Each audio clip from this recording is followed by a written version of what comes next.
yes, I made it. There's a blaze way off there. Oh, I hear a car.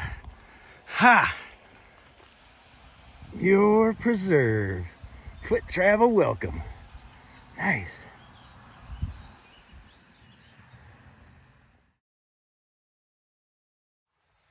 So excited to be here. This is a little Eggleston park, a little kiosk kind of thing over here. Kind of explains the area. Across the road is John Muir Park. And I'm gonna just dive into there in just a minute. Kind of oriented myself here on that map. That was kind of cool. I came down off of F. I kind of skirted around the original Daniel Muir's land. Right now I'm in the Eggleston farm here. So that's pretty sweet.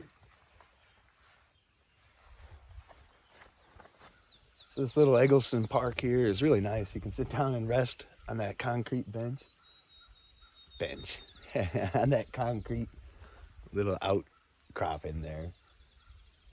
And you can kind of put your pack under the roof there. So it's kind of nice. Might be optimistic. It's done raining now. Super honored to be here. Super excited to be here. This is where John Muir, who's a hero of mine, grew up. This was what inspired him. And he was a great conservationist, but a lover of the land. And man, this is what all inspired it in his boyhood, he said. He wrote about it in the book, Tales from My Boyhood and Youth, I believe is the title of it. It's a great book. And it's great to be here. Just birds zipping about. Flowers everywhere growing.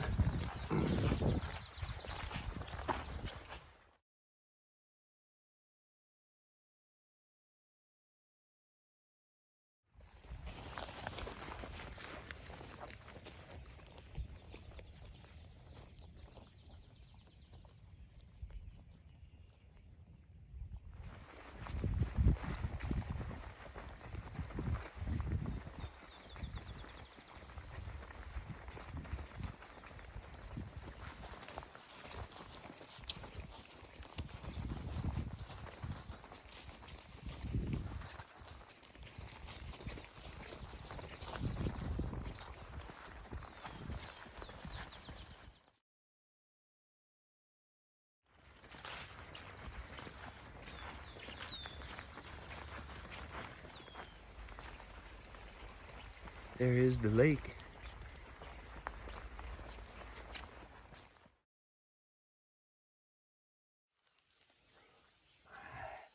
Look at these old trees. This little grove overlooking the pond or the lake. I think it was called like Fountain Spring Lake or something. It was called something different when John Muir was a boy. But it's now called Enos Lake because of the family that owned the land at some point. And it's funny to me, like John Muir, like 3 times in his life, he became rich and famous and everything, and he tried to buy this land again, and never was able to. But he loved this little space, and it's man, it's pretty cool coming in here to explore.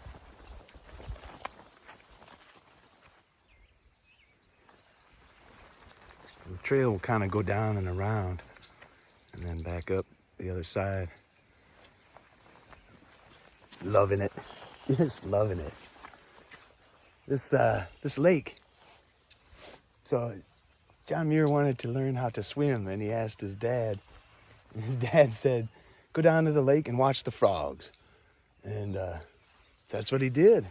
That's where he learned to swim, right here in this lake. But watching the frogs.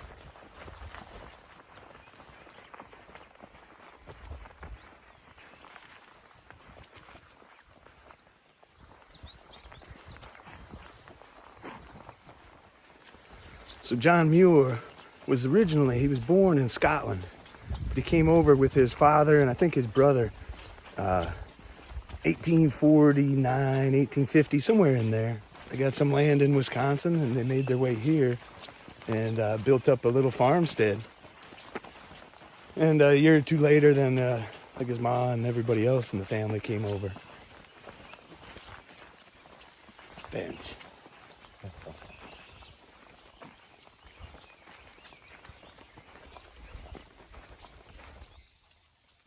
Just amazing place. Got some old raindrops.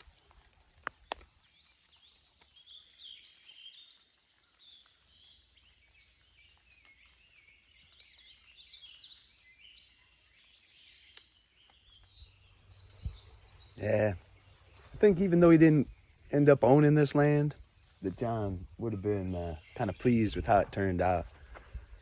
People can come down here, being left the way it is, and see and experience it. I think he'd be pretty pleased.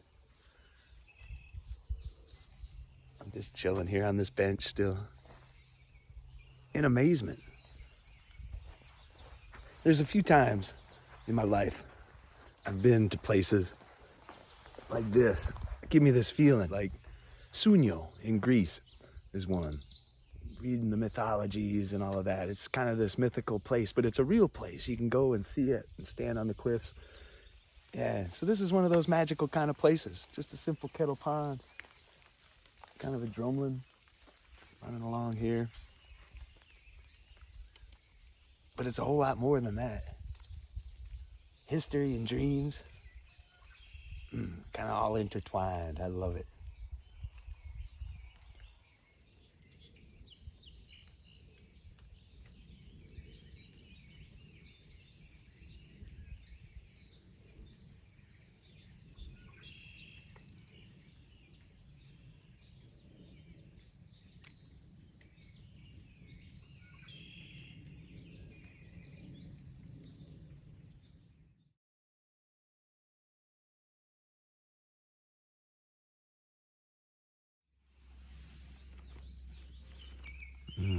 Soft.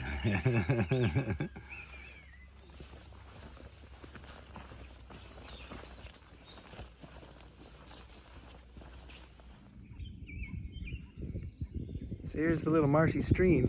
It goes over, or there's a little bridge that goes over it right now.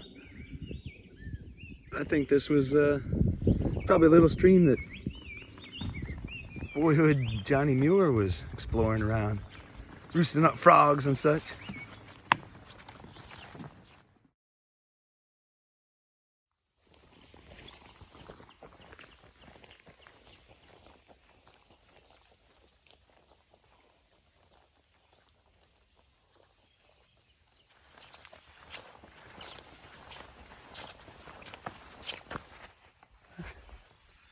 Oh my gosh. See that? 4-leafer.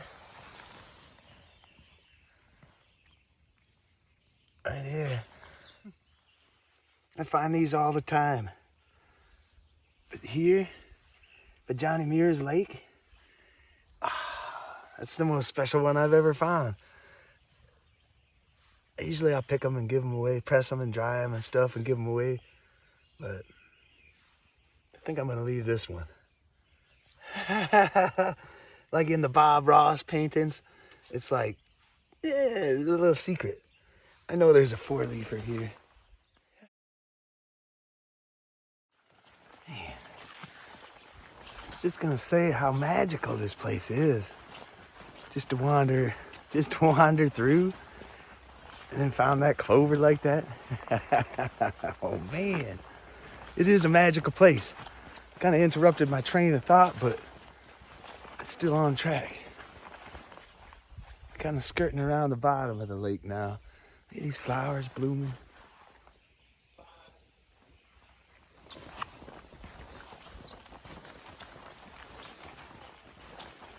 What a magical place. What a magical day. All the walking in the rain this morning.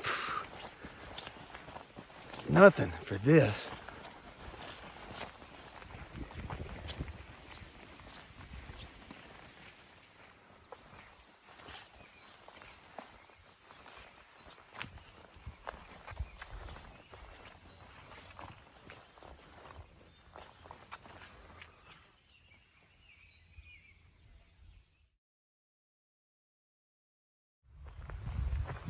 All right. Spits out into a field. See some buggies over there.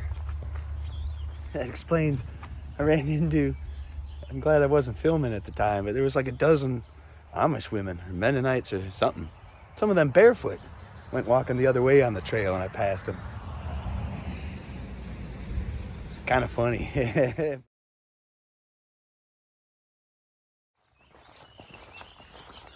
And down to the boat launch on the other side. All right. So kind of came down through there, and then you kind of wind around. And kind of marshy in the south, and coming back up. So here at the lake where Johnny Muir learned to swim. It's great. It's great. I don't see any frogs about right now, but I reckon there's a bunch of them here. All right, look at this.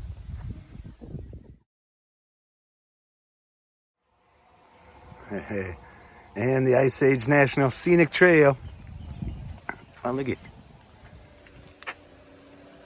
that's pretty sweet. Man. Started there, around Anago, zooming on down the bifurcation. Boom. Awesome.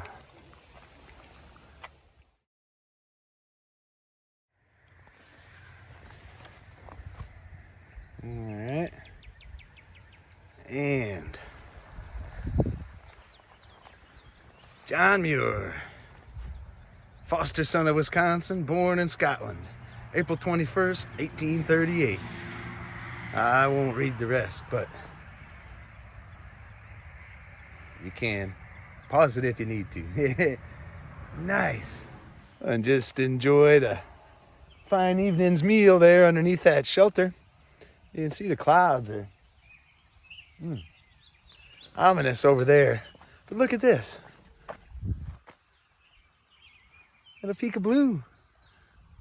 Got a peak of blue to the north, and yeah, looks a bit wet to the south. Good to be right in the middle. Yeah, there was just a local fella was out here walking in the park. I came over to when I was just finishing up my meal. We were talking. That was pretty cool. It'd be great to live near something like this, man. What a beautiful place, magical place for me.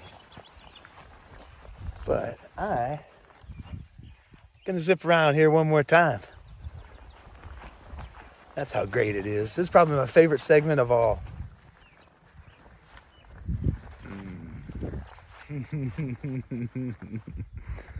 Mm-hmm.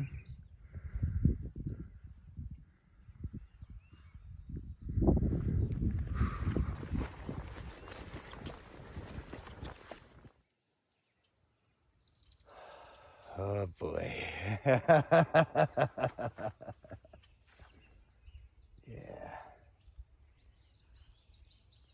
It's nice and sunny right here, right now. I don't think it's going to last long.